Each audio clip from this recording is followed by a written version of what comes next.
Bom dia, pessoal. Bem-vindos e bem-vindas a mais um webinar do Fórum de Reportagens sobre a crise global de saúde. Hoje a gente vai conversar um pouco sobre a Delta e a Lambda, consideradas pela OMS variante de preocupação e variante de atenção, respectivamente. A convidada de hoje é a Melissa Markowski, mestre e doutora em Biologia Molecular e pós-doutora em Imunologia e Câncer, professora de Biossegurança da Federal de Porto Alegre. A Melissa também faz parte da rede Análise Covid-19. Melissa, bem-vinda. Muito obrigado por aceitar nosso convite. Olá, Alexandre. Imagina, eu que agradeço o convite. Um assunto super pertinente aí para a gente conversar, né? Com certeza. Só lembrar quem está assistindo que o webinar vai ser gravado e a gente também vai publicar um resumo com os principais pontos da conversa. Melissa, então, vamos começar aqui. Eu acabei de falar que a OMS classifica a Delta como variante de preocupação e a Lambda como variante de atenção, né? Eu queria que você explicasse para a gente um pouquinho o que isso significa, né? Isso significa que a Delta é mais perigosa que a Lambda e sempre vai ser assim, ou isso pode mudar, a gente não sabe tanto ainda sobre a Lambda e pode ser que a Lambda se torne também uma variante de preocupação. Se você puder explicar essa diferença para a gente. Então, pessoal, essa determinação sobre as variantes, né, que elas começaram a surgir alguns meses depois que nós tivemos, então, o espalhamento, né, do vírus em todo o mundo. Essas variantes, elas são resultantes, então, de modificações que a sequência do vírus vai sofrendo aí ao longo do tempo, né? É um organismo bastante primitivo, então ele está sujeito a essa ação natural, né? Que é a modificação, então, das sequências que pode resultar em mínimas diferenças na sua estrutura, né? Algo assim realmente muito, muito particular. Só que essa modificação ela vai dando então características ao vírus de talvez uma melhor entrada na célula ou talvez um melhor escape do nosso sistema de defesa, que é o sistema imune, né? Então, isso é o que vai classificando mais ou menos essas variantes nas suas diferentes nomenclaturas, né? Outra questão importante é que elas surgem também de acordo com o espalhamento, né, de acordo com a transmissão entre as pessoas. Então, por exemplo, a lambda surgiu no Peru, né, então a transmissão estava acontecendo, surgiu uma modificação e essa modificação deu uma vantagem para o vírus continuar, então, sendo transmitido e entrar nas células das pessoas para provocar a doença, né? Assim como surgiu a P1, que é a gama no Amazonas, assim como surgiu a B17, que é a alfa na Inglaterra, né, e a Delta, que surgiu na Índia, então. Então, de acordo com as variantes que vão surgindo, a OMS vai olhando para duas coisas, né? Como é que acontece a transmissibilidade dessa nova variante, a infectividade, que é a capacidade, então, de, além de ela entrar na pessoa, ela causar os efeitos relacionados com a doença em si, e também com a questão da transmissão, né? A transmissão, se ela é mais abundante, se ela gera, então, mais problemas de saúde pública, né? Vai inferir em hospitalizações, coisas desse tipo. Nesse sentido, eles classificam, então, as variantes de preocupação como aquelas que acabam resultando, então, em maior problema de saúde pública, né? Como elas se transmitem, elas estão mais presentes em determinados países, em determinadas populações, então elas passam a esse grau de preocupação, né? Vai ter hospitalização, você vai ter mortalidade, você vai ter outros efeitos, né? Os efeitos pós-doença relacionados. As de interesse ou as de atenção, então, são aquelas que elas também têm uma alta taxa de transmissão, de infectividade, mas ainda assim, em alguns locais, elas não sobressaem, né, sobre outras variantes, tá? E aí, respondendo a segunda pergunta da Alexandre, isso pode mudar uma variante de atenção ou de interesse se tornar uma variante de preocupação? Pode, se ela conseguir realmente trazer a esses problemas, então, maiores de disseminação, de hospitalização, de gravidade da doença. Então, neste momento, o que nós temos é a Delta e a P1, que é a gama, né, sendo de preocupação, enquanto a lambda ainda é considerada uma variante aí de atenção. Mas isso é porque a lambda é menos transmissível? É isso? A gente pode afirmar que a delta é mais transmissível que a lambda. O que está se vendo hoje, considerando a presença da variante Delta e Lambda nos diferentes países, é que a transmissão da Delta ainda é um pouco maior que a Lambda, que também tem uma taxa de transmissão alta em comparação à original ou até a variante Alfa, né? Então, a lambda também tem uma alta taxa de transmissão, mas a delta, pelo que a gente está vendo aí nos países onde não foi onde ela surgiu, né? Ela tem uma alta taxa de transmissão. Tanto que aqui no Brasil a gente já tem uma alta proporção dessa variante em relação à variante gama. Sim. É que eu estava vendo uma matéria da Folha ontem que falava assim, enquanto a gente olha para Delta, Lambda se espalha pela América do Sul. Então, assim, se a Delta é mais transmissível e é mais preocupante que a Lambda, o que explica a proliferação da Lambda em alguns países, em alguns continentes, como a América do Sul, né? Especialmente aí falando do Peru, onde ela é responsável por, né, grande parte das infecções. É simplesmente por ter surgido no Peru? O que explica isso? O principal fator é justamente esse, né? Como ela é uma variante que ela surgiu no Peru, ela está se espalhando principalmente nos países dos arredores, né? Então, Chile, o Equador, já começam a apresentar, então, né? Bolívia, já começam a apresentar ali casos, né? Dessa variante com relação a demais variantes. Mas vamos pensar uma coisa, gente: a identificação das variantes naquelas populações também tem que ser considerada a partir de sequenciamento de genoma, né? Então, aqueles países onde tem diferentes variantes, essas amostras precisam ser sequenciadas para que nós sabemos realmente quais são as proporções. Nem todos os países da América Latina, de uma maneira geral, da América do Sul, conseguem fazer esse sequenciamento na mesma taxa, por exemplo, que os países onde a gente tem maior frequência da Delta, Estados Unidos, Inglaterra, os países europeus, de uma maneira geral, que tem essa possibilidade de estar fazendo essa vigilância genômica com mais eficiência. Então, vamos considerar que ela surgiu no Peru, ela está se espalhando, está sendo transmitida para os países mais próximos, né? Não quer dizer que ela não vai ser levada ou transmitida para outros países na medida que a gente tem a troca de pessoas e a transmissibilidade, né? Você tem pessoas que viajam para o Brasil, viajam para os Estados Unidos, e assim ela vai começar a surgir. A gente já tem casos da lambda no Brasil, mas aqui no país ainda não é considerado uma transmissão comunitária.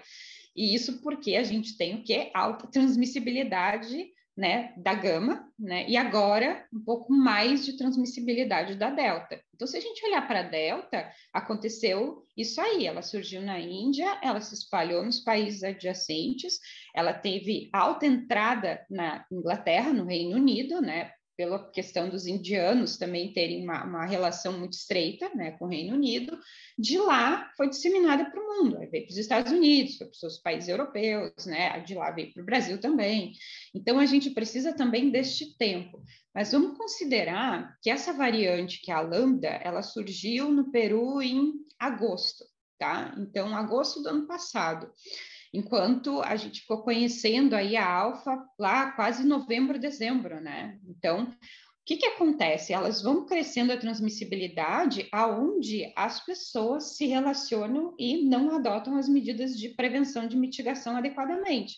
Então, aí ela consegue se espalhar mais, né? Tanto que no Peru chegou 80% dos casos de Covid eram, então, causados pela lambda.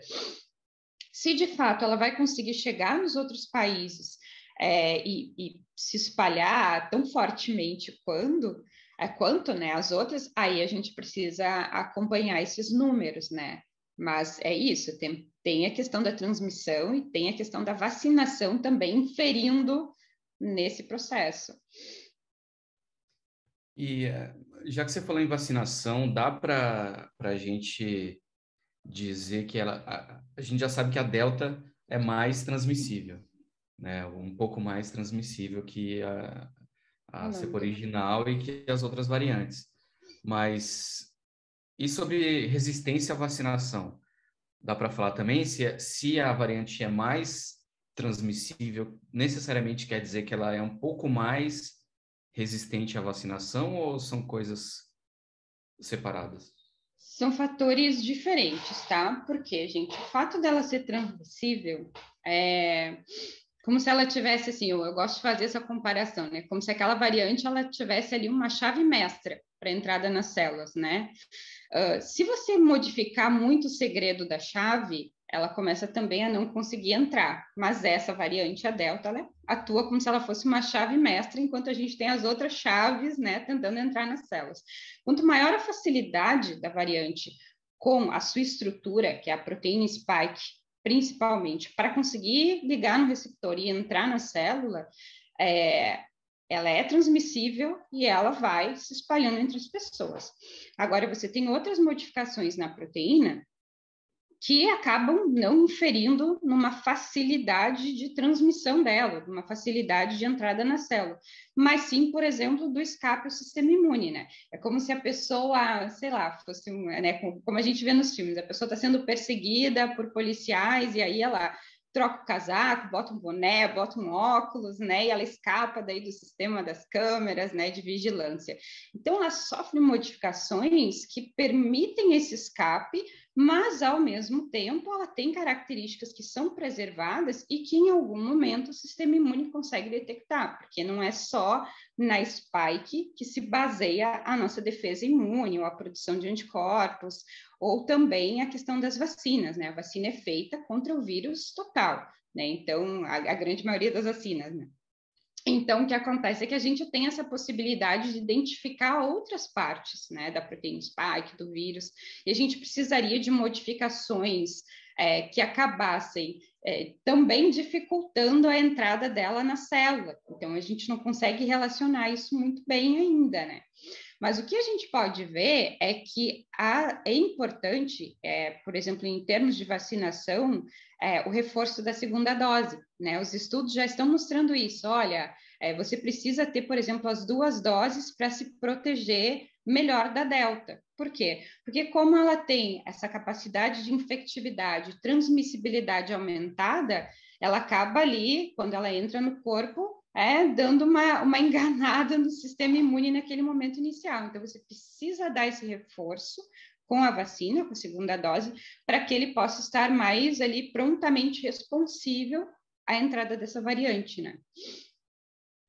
Com a segunda dose e tem até discussões agora sobre a terceira A dose, né? terceira, né? Sobre mais uma dose.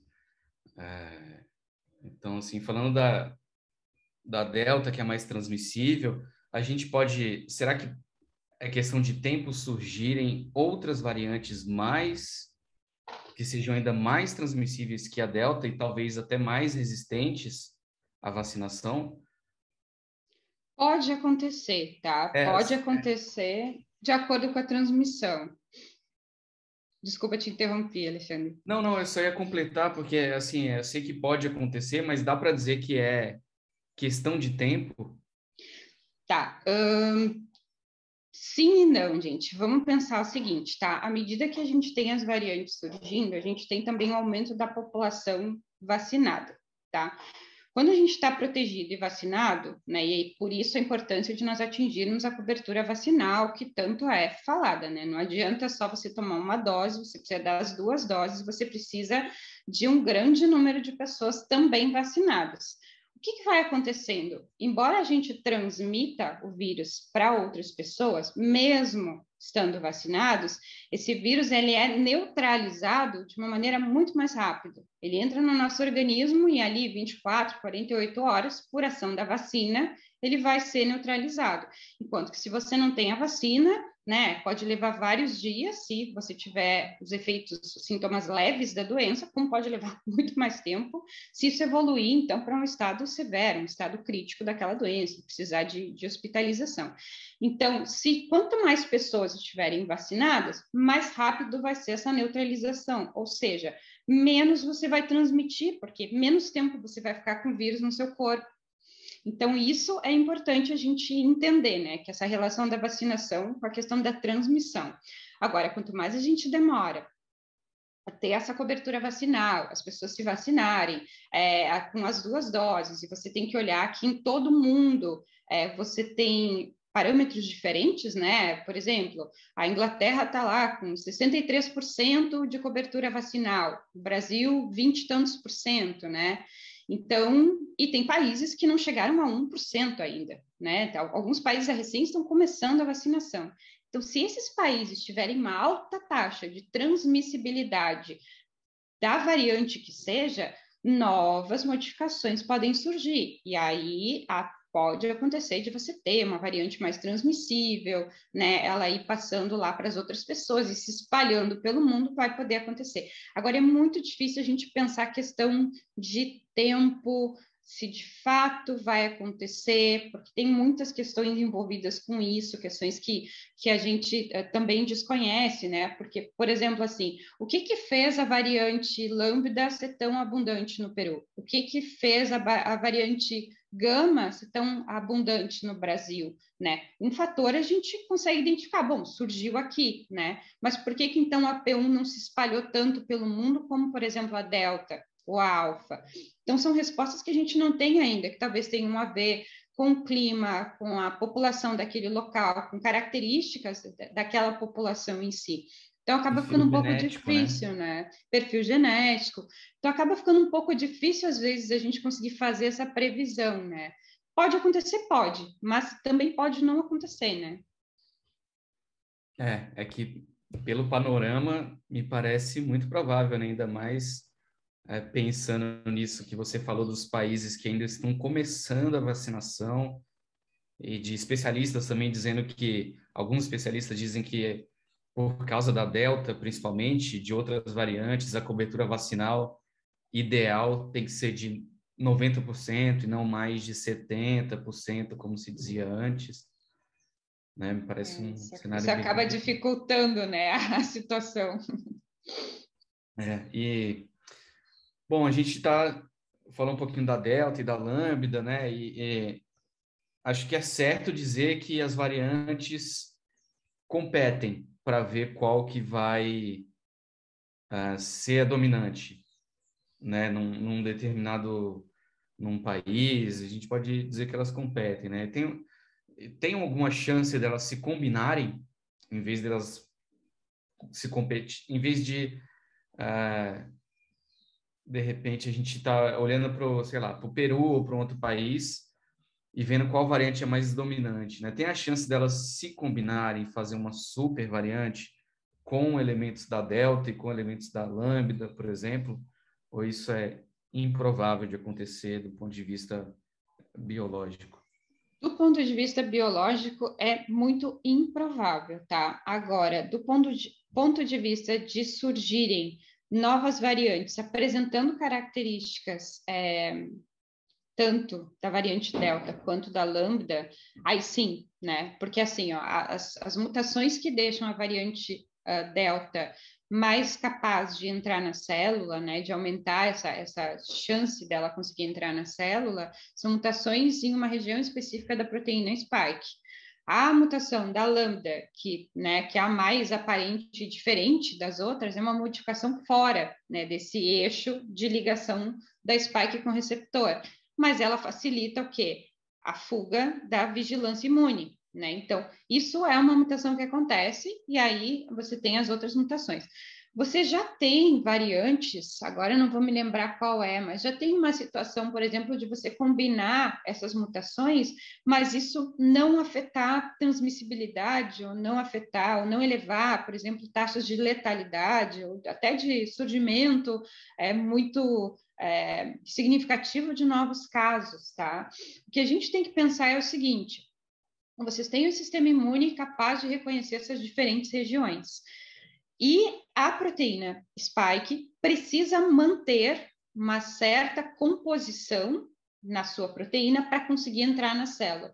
No momento que ela sofrer modificações, que ela interrompa isso, ela também não consegue entrar na célula.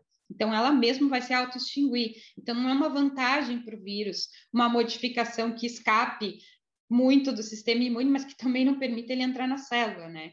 Agora, outras combinações que facilitem a ligação na célula, que facilitem o escape do sistema imune, até podem acontecer, mas ainda assim o sistema imune ele se autorrenova também. Assim como o vírus apresenta essas modificações que são naturais, o sistema imune, cada vez que encontra um organismo diferente, ele vai produzir respostas diferentes, né? Ele tem uma ação lá né, da produção ali dos anticorpos e de outras moléculas que ele vai conseguir responder. Só que, claro, dependendo da pessoa, até o sistema conseguir responder, você pode levar a doença para um grau que a gente não quer que aconteça, né? E em outros casos, não. Pode ser que consiga responder rapidamente, porque, não vai olhar para spike, mas vai reconhecer outro tipo de proteína do vírus e vai conseguir responder. Então, é importante as pessoas entenderem isso. Combinação entre variantes, entre um vírus combinar com outro, acho muito, muito improvável, tá? Agora, você ter modificações que facilitem transmissibilidade, fuga do sistema imune, maior taxa de infectividade, podem sim surgir. Essa é a nossa maior preocupação, assim, né? Mas também tem essa situação de que tudo isso até tem um limite, né? Não pode, por exemplo, o vírus, agora sofreu uma mutação tão brusca que ele não vai mais usar aquele receptor, né? Ele vai utilizar outro receptor. Isso é muito improvável de acontecer. Entendi. E falando de vacinas, né, de resistência a vacinas, eu sempre leio de forma geral, né? A variante tal é um pouco mais resistente a vacinas, um pouco menos resistente a vacinas. Então, mas tem como a gente falar especificamente de alguma vacina? Pode ser que tenha alguma variante que seja resistente especificamente a uma vacina específica? Não sei, chutando, surgiu uma variante X que é resistente à vacina da Pfizer, por causa da tecnologia que se usa nessa vacina específica. Mas ela responde bem à vacina moderna, isso é possível ou sempre vai ser de forma geral mesmo? Sempre vai ser geral pelo seguinte, gente. As vacinas de RNA, a Pfizer e a Moderna, elas são focadas na proteína spike. As vacinas da Johnson, né, a Janssen e a AstraZeneca, também são muito mais focadas na proteína spike. Enquanto você tem a Coronavac, que é uma vacina, então, que vai olhar para o vírus inteiro, né? Então, e como eu disse para vocês, né, a proteína spike é o alvo, então a vacina está atuando principalmente voltado para essa parte do vírus, e que se sofrer tantas modificações para escapar das vacinas, ele não consegue entrar na célula. Né? Então, para ele não é uma vantagem fazer tamanha modificação, né, para o vírus. Ele perde aquela possibilidade, então, né, enfim, de hospedar, né, de parasitar. Então, isso não deve acontecer. Agora, se a gente for pensar, a vacina tem um lado muito importante, que é o fortalecimento do sistema imune da pessoa. E as pessoas são diferentes, né? Você tem populações diferentes em todo o mundo, em todos, né? Mesmo dentro dos países, né? Você tem populações diferentes. O que pode acontecer, né? Então, a vacina fazer com que determinadas pessoas fiquem mais fortalecidas à resposta de diferentes variantes, né?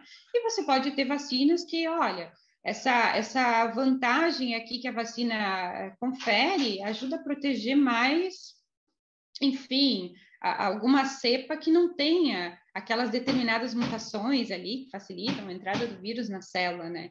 Então, é muito difícil a gente dizer qual vacina é mais estrategicamente mais, enfim, mais eficiente, né? A gente tem, por exemplo, que com a Pfizer você alcança a cobertura vacinal mais rápido, porque é uma vacina que nos estudos clínicos se mostrou de maior eficácia. Ao mesmo tempo, você tem lá que você precisa de 2 doses da vacina, né? Você tem a Inglaterra, você tem os Estados Unidos com taxas de pessoas vacinadas maior e que, ao mesmo tempo, estão se infectando. Mas, gente, é importante a gente lembrar do seguinte: mesmo que as pessoas estejam se infectando com a nova variante, se você tem as 2 doses da vacina, a sua resposta é tão mais fortalecida que vai dificultar você ter sintomas mais graves, né? Mais severos, mais... Enfim, tem essa questão também, né, que a gente precisa levar em consideração. Mesmo que você se infecte, a chance de ir parar no hospital é menor, né? Se você tiver... Exato. E, Melissa, a gente ainda falando sobre vacinas, né? Sobre essa dificuldade de se alcançar uma cobertura vacinal alta, como as variantes interferem nesse processo. Você acha que... eu sei que é difícil afirmar com certeza, mas você concorda com os especialistas que dizem que o provável é que a vacinação seja um evento anual por causa dessas dificuldades todas, né? Que não só porque começou a se discutir terceira dose para pessoas com mais de 60 anos. Mas será que a tendência é terceira dose para todo mundo e eventualmente quarta, quinta e assim todo ano? Você acha que é uma possibilidade real? Eu acredito que sim, só que a gente tem que olhar muito para a questão dessas modificações, né? Como acontece, por exemplo, para a vacina da H1N1, né? Do influenza. A cada ano você constrói, você projeta a vacina da gripe, considerando aquelas cepas, aquelas variantes, então, de maior circulação entre a população. Então, você faz a vacina baseado nisso. Então, isso eu acho uma possibilidade muito grande de acontecer com relação à Covid-19. Você pegar aquelas variantes mais presentes ou de maior preocupação, né, como a gente tem visto, e aí construir a vacina com base, então, nessa estratégia e nós tomarmos um reforço aí, ou anual, ou a cada 2 anos, né? Isso depende também desse andamento aí dos dados epidemiológicos para a gente ver como a situação vai ficar em todo mundo, né? Agora, eu sou favorável, isso é uma opinião super pessoal, tá, gente? Eu sou favorável sobre o reforço ter vacinas diferentes, né? Porque você tem um tipo de ativação do sistema imune com aquele tipo de vacina, né? E aí eu vejo você tomar, por exemplo, uma terceira dose como o reforço do reforço.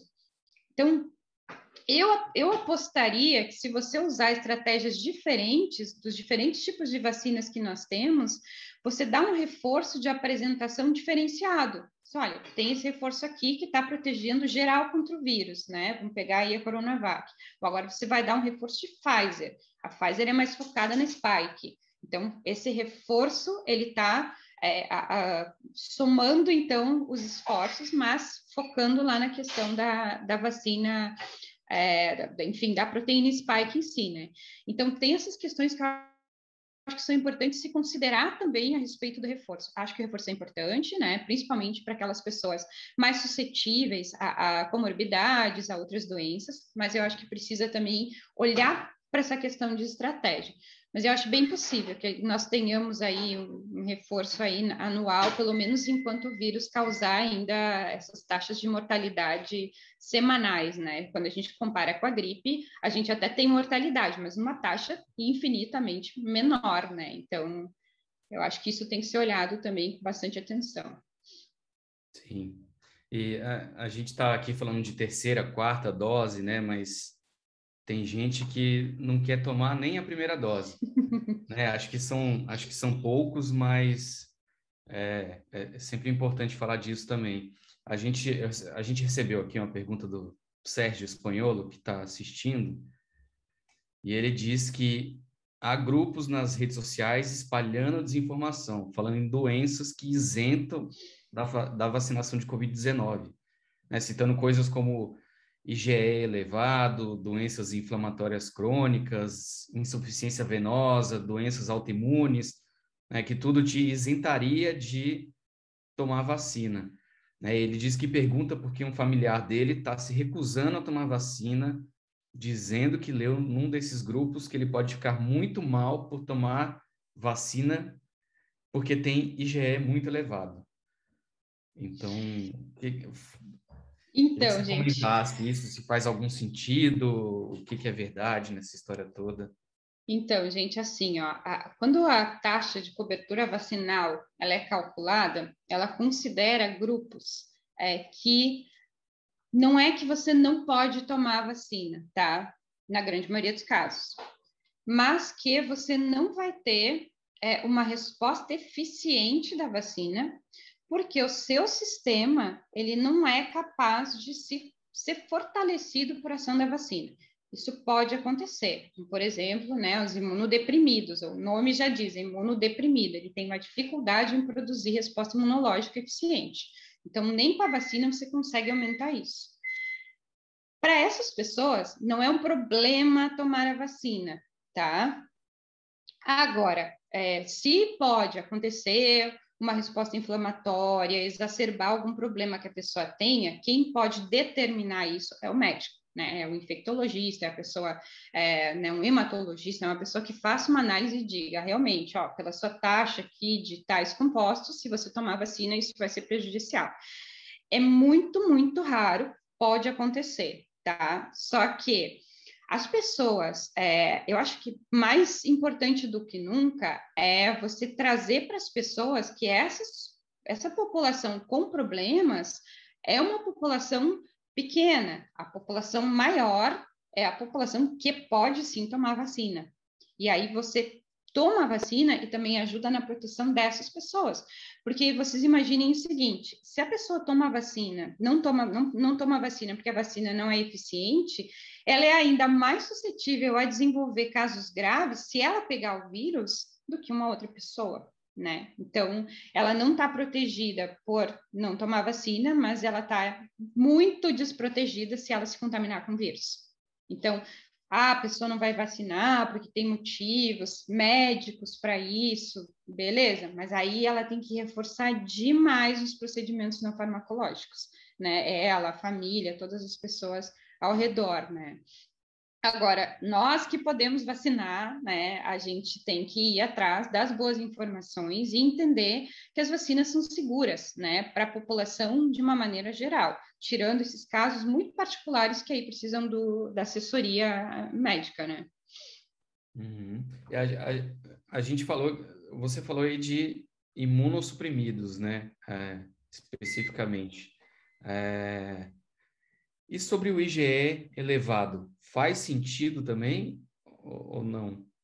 Não, porque você tem uma produção de anticorpos. Se você está produzindo anticorpos, isso não é algo que traga um problema com relação à vacina, que a vacina, junto com uma quantidade de anticorpos IgE, né, GE de imunoglobulina G, que você vai ter, então, uma elevação disso, né? O IgE ou IgG? IgE. IgE, tá. Então tá, É, IgE é outra história, gente. IgE é imunoglobulina E, tá? Essa imunoglobulina, ela tá relacionada com processos alergênicos, tá? Então ela estimula a produção de substâncias como histaminas, então você pode ter um processo alérgico com relação a isso, tá? Nesse caso, sim, aí tem que fazer consulta a um infectologista, a um médico que possa determinar o seu perfil dessas moléculas para ver se você é apto a tomar aquela vacina ou não.